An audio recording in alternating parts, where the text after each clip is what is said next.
Chapter 16, Professor Trelawney's prediction. Harry's euphoria at winning the Quidditch Cup lasted a week.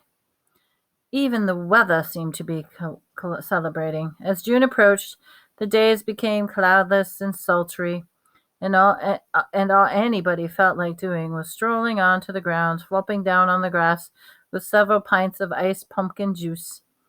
Perhaps playing the casual game of gobstones, and then to watch a giant squid propel itself dreamily across the surface of the lake. But they couldn't. Exams were nearly upon them. And instead of lazing around outside, the students were forced to remain inside the castle, trying to bully their brains into concentrating while enticing wafts of summer drifted through the windows. Even Fred and George Weasley had been spotted working. They were about to take the Owls, ordinary wizard levels. Percy was getting ready to take the Newts, the nastily exhausting wizard tests, the highest qualification Hogwarts offered.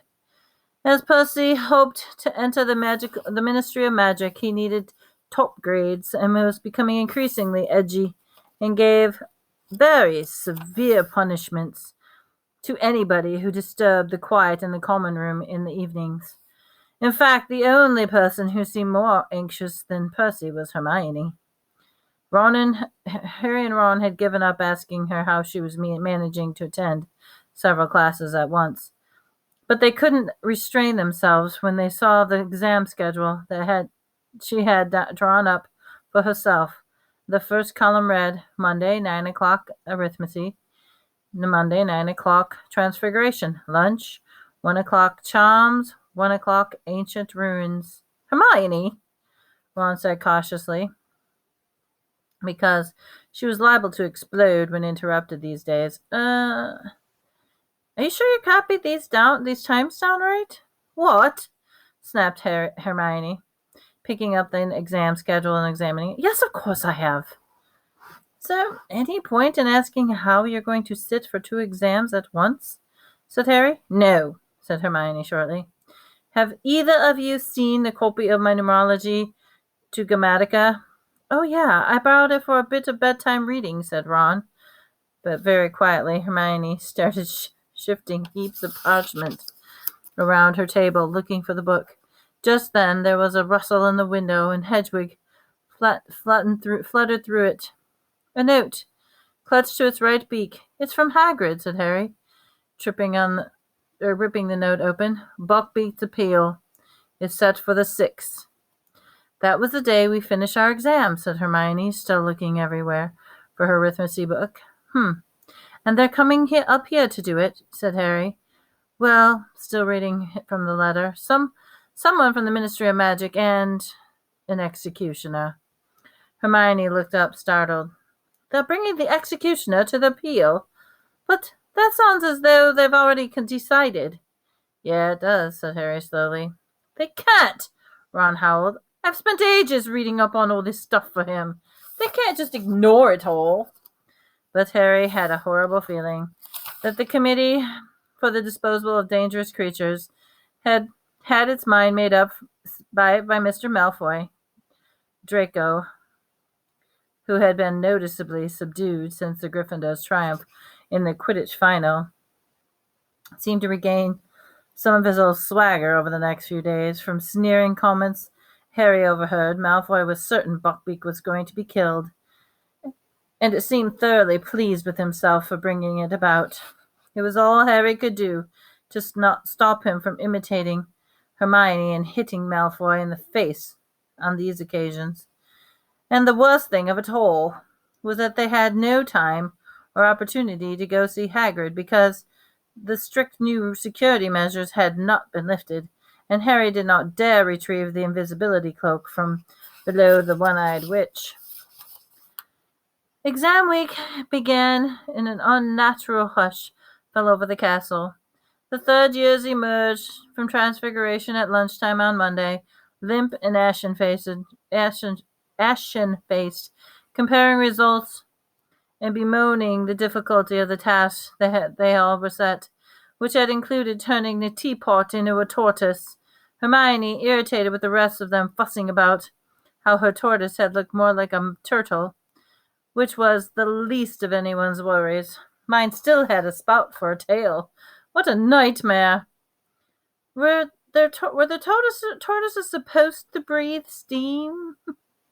It had a willow patterned shell. Do you think she'll count that against me? Then, after a hasty lunch, it was straight back upstairs to Chalm's exam. Hermione had been right. Professor Flitwick did indeed test them on the cheering charms. Harry slightly overdid his out of nerves, and Ron, who was partnering with him, ended up in fits of hysterical laughter and had to be led away into the quiet room for an hour before he was ready to perform the charm himself. After dinner, the students hurried back to their common rooms, not to relax, but to start studying for the care of magical creatures, potions, and astronomy. Hagrid presided over the care of magical creatures exam the following morning with a very preoccupied air indeed. His heart didn't seem to be in it at all. He had provided a large tub of fresh flubberworms for the class, and he told them to pass the test their flubberworms had to still be alive at the end of an hour, as flubberworms flourish best if left to their own devices. It was the easiest exam that any of them had ever taken, and also gave Harry, Ron, and Hermione plenty of opportunity to speak to Hagrid. Beaky's getting a bit depressed, Hagrid told them, bending low and pretends to checking on Harry's flubberworms was still alive. Been cooped up too long, but still. We'll know after a day tomorrow, one way or the other. They had their potions that afternoon, which was unqualified disaster. Try as Harry might, he couldn't get his confusing concoction to thicken, and Snape, standing and watching with an air of vindictive pleasure, scribbled something that looked suspiciously like a 0 into his notes before moving away. Then came astronomy. At midnight, up on the tallest tower, the history of magic on Wednesday morning, in which Harry scribbled everything Florentine Flasco had ever told him about the medieval witch hunts, while wishing he would have had one of Florentine's choco-nut sundaes with him in the stifling hot classroom.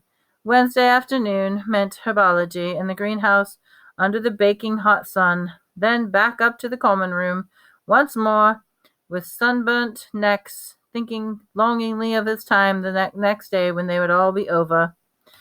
There was the second to the last exam on Thursday morning was Defense Against the Dark Arts. Professor Lupin compiled the most unusual exam of all of them had ever taken. A sort of obstacle course outside in the sun, where they had to wade across the deep paddling pool containing Grindylow, cross the series of potholes full of red caps, squish their way through the patch of marsh while ignoring misleading directions from a hickey punk, then climb into an old trunk and battle with a bogle. Excellent, Harry, Lupin muttered, as Harry climbed out of the trunk, grinning. Full marks.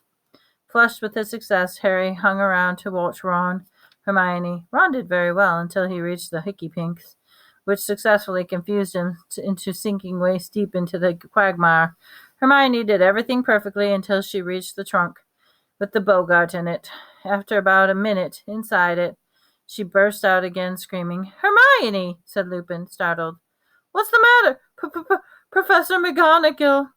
Hermione gasped, pointing into the trunk. She said I'd failed everything.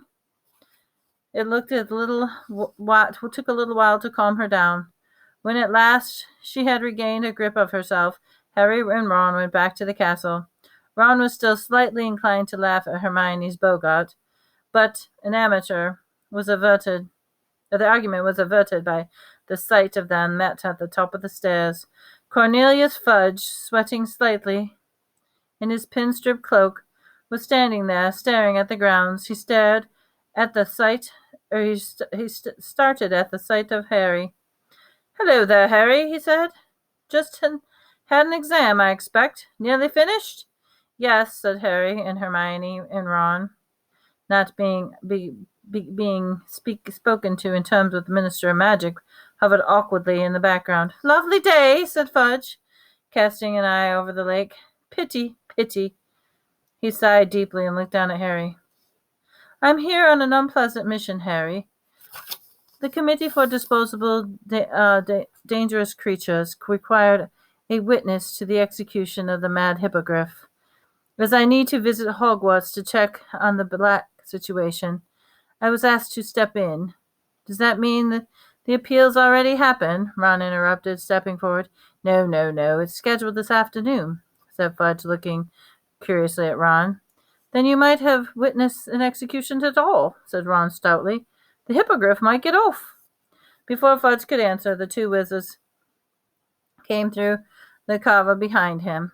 One was so ancient he appeared to be withering before their very eyes, and the other was tall and strapping, with a thin black mustache. Harry gathered that they were the representatives of the Committee of the Disposable of Dangerous Creatures, because the very old wizard squinted towards Hagrid's cabin and said in a feeble voice, Dear, I'm getting too old for this.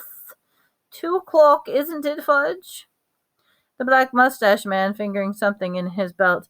Harry looked and saw that he was running one broad thumb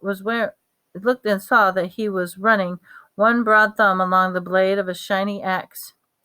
Ron opened his mouth to say something, but Hermione nudged him hard in the ribs, and he jerked her head towards the entrance hall. Why'd you stop me? Said Ron angrily, as they entered the hall for lunch. Did you see them? They've got their axe all ready. This isn't justice. Ron, your dad works for the Ministry of Magic. Can't you say something? Like that this is his boss, said Hermione. But she too looked very upset. As long as Hagrid keeps his head on this time and argues the case properly, they can't possibly execute Buckbeak. But Harry could tell Hermione didn't really believe him.